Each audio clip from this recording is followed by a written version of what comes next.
Hello viewers, আসসালামু আলাইকুম। কেমন আছেন সবাই? শুভ সকাল। আমার চ্যানেলের সবাইকে স্বাগতম। তো আমি ছাদ বাগানে এসেছি। এসে দেখি আমার গাছে একটি গোলাপ ফুল ফুটেছে। এই যে ফুটে সুন্দর লাগছে গোলাপটি দেখতে। তো পাশে কলিও হয়েছে। তার পাশে লাগিয়েছি পাতাবাহার, এর পরে লাগিয়েছি কমলালেবুর গাছ। অনেক পাতা হয়েছে এটাতেও। তারপর চলে আসলাম ড্রাগন ফলের গাছে ২টি পাতা বের হয়েছে।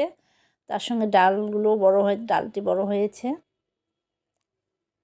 এই যে এখানে হাজারি গোলাপও লাগিয়েছি। হাজারি গোলাপে অনেক পাতা আর ডাল বেরিয়েছে। কিছুদিনের মধ্যেই ফুল আসবে। গত বছরও অনেক থোকা থোকা ফুল এসেছিল এই গাছটিতে আমার।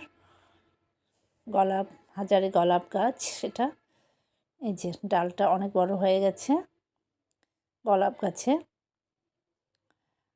তার পাশে একটা গাঁদা ফুল লাগিয়েছি। এখানে ফুলটা খুব ভালোভাবে ফুটেনি, গাছটি শুকিয়ে গেছে। তার পাশে একটা কমলা লেবুর গাছ লাগিয়েছি। এটাও কমলা লেবু। এটাতে অনেক পাতা বেরিয়েছে, কচি পাতা বের হয়ে গেছে। আর পাশে এখানে দেখতে পাচ্ছেন বেলি ফুলের গাছ। এই বেলি ফুলের গাছে অনেক পাতা এসেছে। এটা প্রতি বছরে ফুল দেয়। এবারও ফুল দেবে কিছুদিনের মধ্যেই।